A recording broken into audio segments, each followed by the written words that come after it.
her back into your life. She's been waiting. That's her, Stanley. You need to be the one to do this, to reach out to her. If you can truly place your faith in another, then pick up the phone.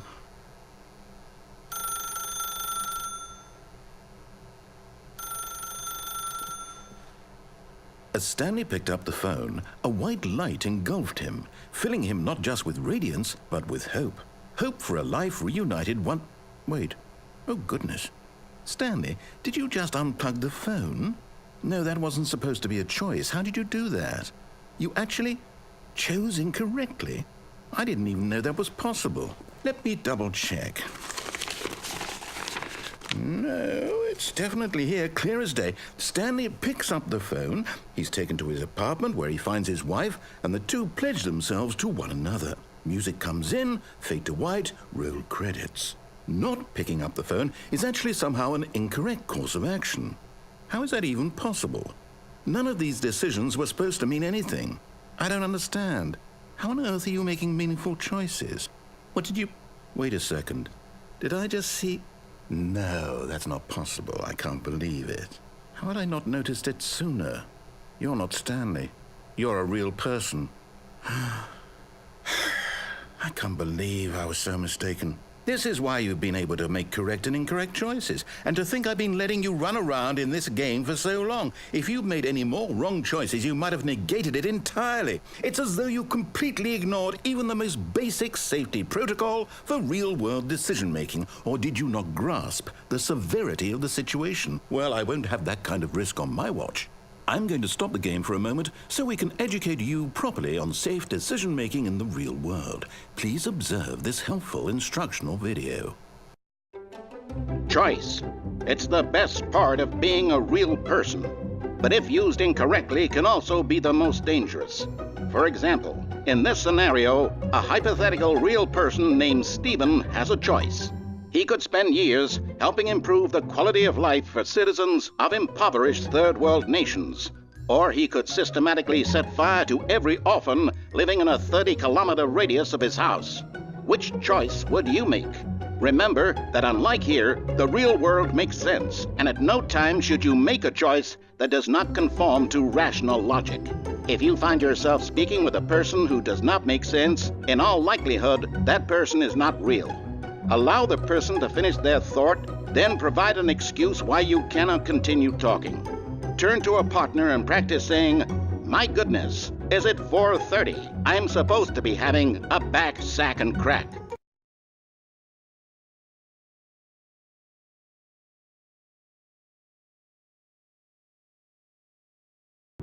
Excellent. Making choices on a regular basis is the best part to a healthy decision-making process. Most medical professionals recommend making at least 8 choices per day. Do you make more than 8? Less? And finally, if you begin to wonder if your choices are actually meaningful and whether you'll ever make a significant contribution to the world, just remember that in the vast infiniteness of space, your thoughts and problems are materially insignificant, and the feeling should subside. At this time, your instructor will guide you in an exercise to test and reinforce the material covered in this video. Welcome back. You may have noticed that this room has begun to deteriorate as a result of narrative contradiction. But not to worry. Now that you're properly informed on good decision-making, we're going to revisit a choice you made just a few minutes ago and see what the correct thing to do would have been. This way, please.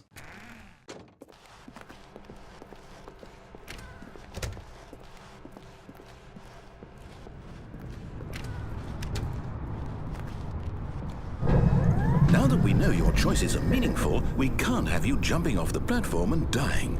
Imagine the main character dying senselessly halfway through the story. That story would make no sense at all. We just need to get you home as soon as possible before the narrative contradiction gets any worse. Unfortunately, it seems this place is not well equipped to deal with reality.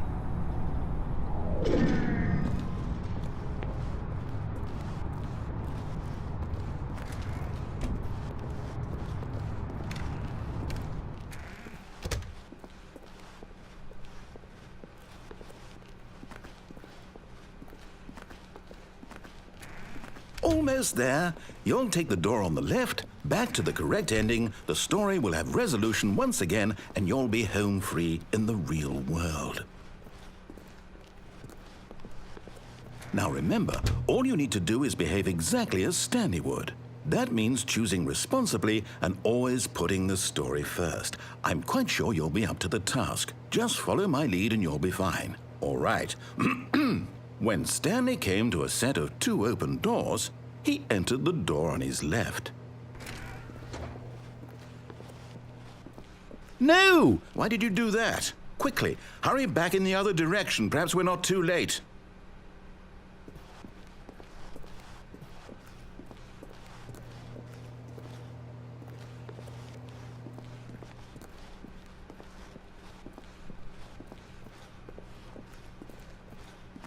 Oh, it's ruined. I can't believe, after everything we talked about, that my story, you've destroyed my work. Why? For what? What did you get out of that? What did you think was so special about seeing the game undone, left here like so much garbage? It's worthless now. And what am I supposed to do? Even if there were a way to continue, would it be worth it? To know that my story is now incorrect? How can I go back to that? I can't erase that knowledge. I'll have to live with it forever, reliving its impossibility forever. I couldn't live that way. Is it better to shut the game down entirely? To willingly destroy all of my work? I don't know. What's the answer? What do I do? What do I do? What do I... No, I have to. I have to shut the game down. I have to. I have to.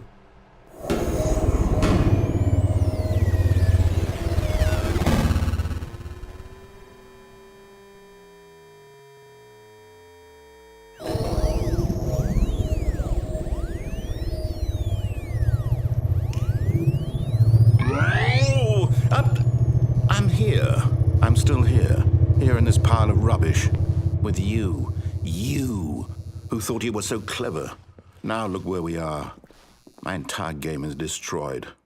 It was the only thing in the world that was mine, and you've run it into the ground. What, did you think that would be funny? You just had to see? Didn't I impress upon you how important it was to be like Stanley? He actually knows how to do what I tell him to. He understands that if I say to do something, there's a damn good reason for it. That thought hadn't even occurred to you, had it? That there's a world outside of you? You're a child. Oh, my story. If you'd just gone through the door on the left, you would have seen it. There was a whole underground facility. You would have destroyed it and been victorious. It would have been so perfect. I worked so hard on it. I tried so hard. Behave exactly as Stanley would. That means choosing responsibly and always putting the story first. I'm quite sure you'll be up to the task. Just follow my lead and you'll be fine. All right. When Stanley came to a set of 2 open doors, he entered the door on his left. No! Why did you do that? Quickly, hurry. Behave exactly as Stanley would. That means choosing responsibly and always putting the story first. I'm quite sure you'll be up to the task. Just follow my lead and you'll be fine. All right. When Stanley came to a set of 2 open doors, he entered the door on his left.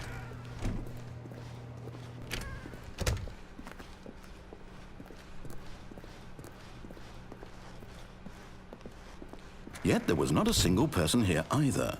Feeling a wave of disbelief, Stanley decided to go up to his boss's office, hoping he might find an answer there.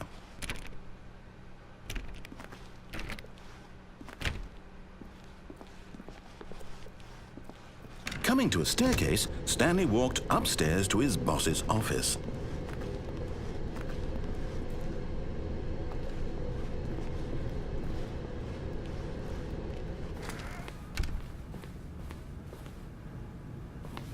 Stepping inside his manager's office, Stanley was once again stunned to discover not an indication of any human life. Shocked, unraveled, Stanley wondered in disbelief who orchestrated this, until he saw the door with a voice receiver next to it. Surely behind this door lay all the answers to his questions. And beyond all probability, he knew the passcode. He had seen it on his boss's computer just last week. Night Shark 115. Was this the code to open the door? Would it still work? There was only one way to find out. Stanley had been trained never to speak up, but now he would draw from within himself the courage to face the unknown. He drew a sharp breath and then spoke the code.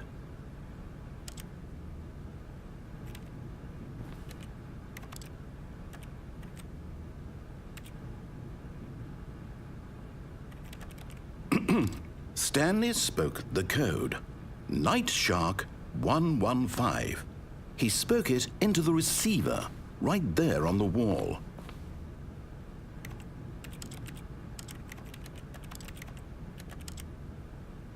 I'm sorry, is there a problem? You didn't mishear me, did you? Please speak the code into the receiver. Otherwise, we can't get on with the story. This is a crucial step.